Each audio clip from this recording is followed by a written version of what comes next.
Okay, on to step two. Decide exactly why you want to become wealthy and financially free.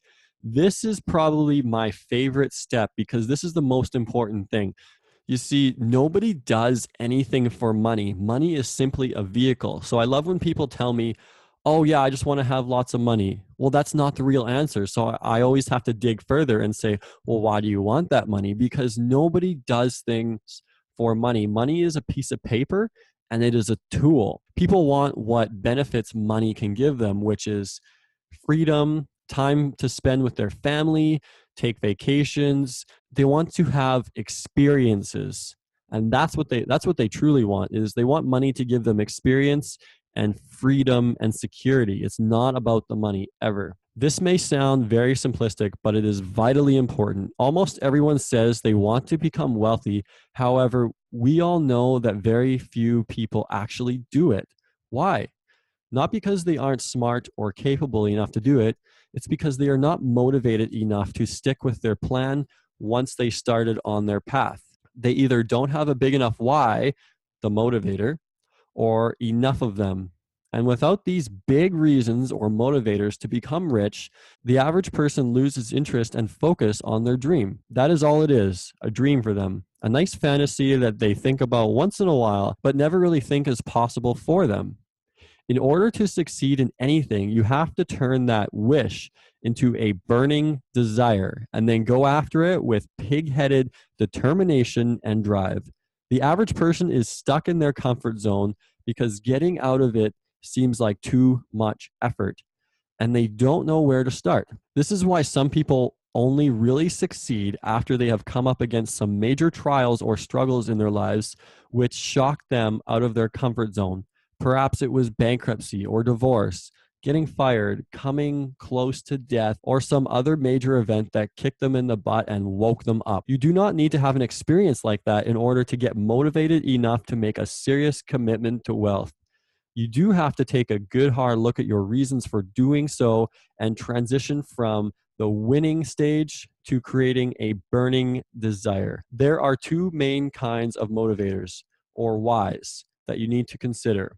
There are personal, selfish reasons, and then there are external, altruistic reasons. Both kinds of reasons have their place and are valid. You should consider having a combination of both.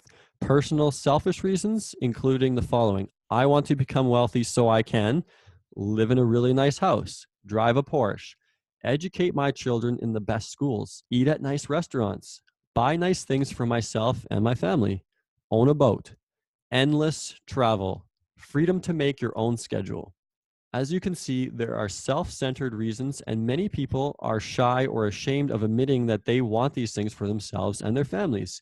There is nothing wrong with wanting the best things in life for yourself and your loved ones. Go ahead and include your selfish reasons for wanting to be rich. However, our experiences have shown that just having selfish reasons for becoming wealthy are not enough of a motivator to keep people on track towards their goal of becoming rich. Most wealthy people have a higher reason or motivator for getting rich. This is where our external altruistic whys come into play. When you find a motivator that is bigger than you are, that can often be a much larger force to propel you towards your goals than your lust for your own personal reasons. It becomes a cause that you and others can rally behind and work towards. It helps you feel like you are really contributing to the world and making a difference. That is a great feeling. Now let's figure out some motivators for you. Let's look for the whys that will be powerful enough to help you keep you on track towards reaching your financial goals and will keep you from falling back into the comfort zone of sitting around eating chips and watching reruns of Family Guy on TV. So to get into this exercise, list 10 purely personal, selfish reasons why you want to become financially free and wealthy. Do not stop until you have at least 10 of them. More if you want. Do not stop until you have at least 10 of them. Don't worry about how practical or important they are. Just write down all that come to mind. So once you have completed that, go back and look over your list of 10 and pick the top 3 reasons and list them below in order of their importance. Now, just a hint there, to find out what they are, just think about if you could only pick one out of the 10, which would it be? That is your first choice. If you could just have one more, that is your second choice, and so on. Okay, so the next up is to get into the external or altruistic goal for becoming wealthy. Again, let's come up with 10 of them and just write down what comes to mind without qualifying it just yet. So now once you have the 10 goals, pick the top 3 again and enter them below. Okay, once that's completed, congratulations. If you have completed these lists, you now have 20 powerful reasons why you want to become financially free. And you have a top 6 list that you can carry with you and refer to when things start to get tough. This alone puts you in the top 3% of all people. You have written your goals down. 90% of the population does not write down their goals, and they are destined to continue living in mediocrity.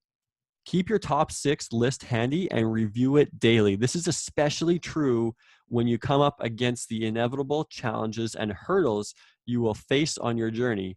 If you have a big enough why or enough of them, the how becomes evident and easier. Now, something else I want to add about this is there's a person named Simon Sinek who wrote a book called Start With Why. He was on a TED Talk that was one of the most popular TED Talks of all time.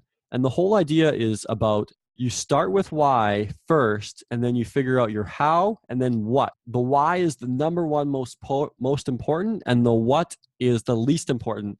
And the thing about that is most people start with the what and don't even think about the why. And that's when they're doomed to failure, because that doesn't matter. As long as you have a strong enough why, you will figure out how you're going to accomplish that why, and then what you need to do to accomplish it later on. If you have the strong enough why, the how and the what will figure themselves out later because you have such a strong desire to make your why happen. So now let's move on to step 3, where we will discover how you will create your wealth.